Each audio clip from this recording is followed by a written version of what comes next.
So today I wanted to talk to you guys about something a little bit different. I wanted to make a video to you guys about the 10 things I wish I knew before labor. So going into labor, I didn't really have anyone to talk to about labor. I mean, I had a couple cousins and stuff like that, but out of my siblings, I was the first one to have a kid, so I didn't have any of my older siblings to look for. I didn't really have any friends that had kids. I mean, I had a couple, but really, I didn't have anyone that gave me this information, and all of the YouTube videos I've seen don't talk about this at all, so I figured I would make a video to kind of talk about it. So, on that list, number 1 is that it's gonna take a lot of time. Honestly, labor takes so much time. For some reason, to me in the movies, labor always seems like boom, the water breaks, and then boom, you're in the hospital pushing this baby out and stuff like that. So I always thought labor was like a 4-hour long process, but no, I learned that labor can actually take like 16 hours to 32 hours to like anywhere. Really, like, I had a friend that was in labor for almost 3 days, so it could go on for a long time. So that is something to be prepared for, something that I wasn't. I was induced for 12 hours and then had a C-section after that, so just goes to show how long it can kind of take. Number 2 is that don't watch any type of surgery videos, really. Surgery videos are just gonna freak you out, and if you do have to have a C-section or something like that, I personally didn't watch any C-section videos, anything like that. I want to have another baby someday in the future, and in that future, I don't plan on looking at VBAC videos or anything like that. Like, I just plan on letting my body do naturally what it's supposed to, and yeah. Number 3 is that nurses are gonna come and go so often, and it is so annoying. Your nurses are gonna change constantly. Like, you may only be in the hospital for a day or two, but nurses change out constantly. They go on breaks, they like have other patients to deal with, so a different nurse will come in to help you. But altogether, over my 4-day stay in the hospital, I went in on a Monday and I left that Thursday, I had like at least 10 different nurses probably, and I don't even remember all of their names or anything like that. I remember one who was very, very sweet and helpful. And yeah, so your nurses are gonna come and go, and your nurses coming and going goes to number 4. You are gonna get like awoken, and you're gonna be angry. Like, everyone is gonna be poking and prodding you and looking at you and trying to check you and stuff like that. You're gonna be very uncomfortable, and by this point, you're probably not going to give a crap about modesty. At least that was my experience. I didn't care who was then looking, like what doctor was looking at me or what nurse was like trying to check me or anything like that. I just wanted the baby out of me so that people would stop doing that. If that makes any sense. Number 5 is that you're going to look like crap. Like, in the movies, everyone that gives birth and goes into labor already has their makeup done. It's like theatrical. It's just a scene for a movie. But you yourself are probably going to look like crap. You've been hot, you're sweating, you've been crying because you're done with whatever pain you're going through. You've probably been puking, depending on the situation. So you're going to look awful, and it is going to suck, but I promise you'll have time to shower and clean yourself. Number 6 is not to overpack your hospital bag. Me and myself, I overpacked so much as a first-time mom.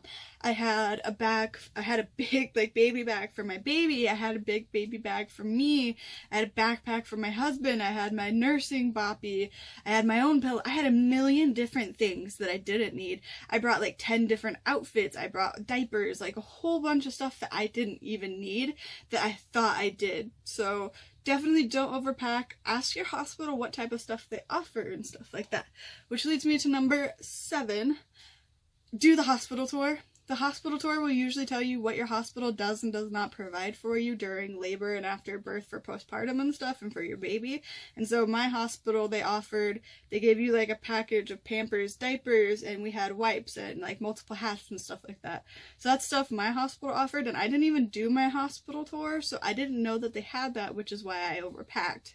Because had I known that the hospital was going to provide a lot of the stuff they did, I probably wouldn't have packed so much, to be honest. 8. There's going to be a ton of blood.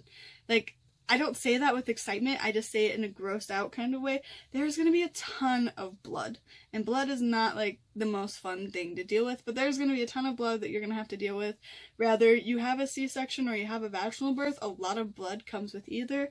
With having a C-section, I had a nurse pushing on my stomach every 2 hours to get all of the blood out, and there's going to be a lot of blood, and I know you already expect to go home bleeding and stuff like that. Like, obviously you just had a baby. But to me, I expected it to be more like a period, but no, this type is much, much different, and you're not going to understand until you get there. But there's just so much. It's just, also go to number 9. Emergencies happen. Like, I went in expecting to be induced and stuff like that, and that I was going to have my baby vaginally. I didn't expect to be one of those women that was going to need a C-section and have to have a C-section. So I was very determined I was going to have a natural birth and do everything that way and another thing, and it turned out that's not what happened whatsoever.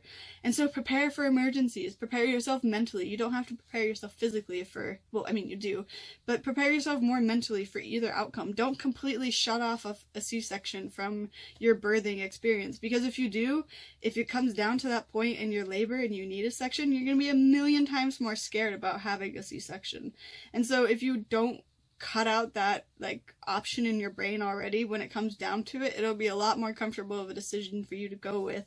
Then I had a friend who was so absolutely determined she was going to have a natural birth that when it came down to her needing a C-section, she cried for hours, like not during after and stuff like that. She was just crying because she did not want a C-section. Like, she was not prepared mentally at all for that like option and stuff. She was only went in there determined to have a natural birth, and that's not what ended up happening, and it broke my heart as a friend to see her go through that stuff. So definitely prepare yourself for the other outcomes that there could be. Number 10.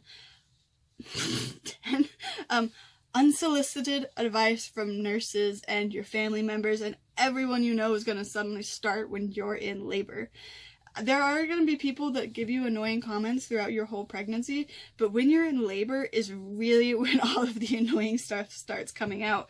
Suddenly nurses are trying to tell you to do things one way, your family's trying to tell you they did things one way, your best friend is telling you they did things this way. Like, there's so much unsolicited advice that comes from so many different corners when you're in labor.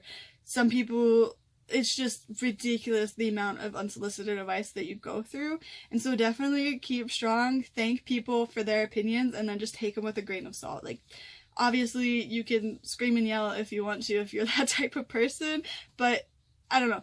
I would just take things with a grain of salt and thank them for stuff. Like, my grandma, my mom, and I have done things a million times differently as parents and stuff like that, and they try to tell me to still do things a certain way, and I just take it with a grain of salt and say thank you and go to doing the things that the way I think they should be done, because as a parent you're going to make those decisions. So in labor, if someone tells you to do things a certain way and your body is not comfortable with that, tell them, voice that, say it is your body. Like, many people don't know they can fire nurses and doctors and stuff when they're in labor. And while it's not the most ideal situation, of course, if you're uncomfortable with things, change them. Like, be the change to make you more comfortable, because everyone else will try, but no one's gonna really know how to make you more comfortable unless you say something. So if you're just gonna take everyone's advice and stuff like that and just be salty and sit there in a mood and stuff, no one's really gonna understand, because you're not voicing that you're upset about those opinions or anything, you know? So, I don't know, just be prepared for all the unsolicited advice that is about to come at you while you're in labor, because it'll all suddenly start in labor. I swear that's when it all came at me.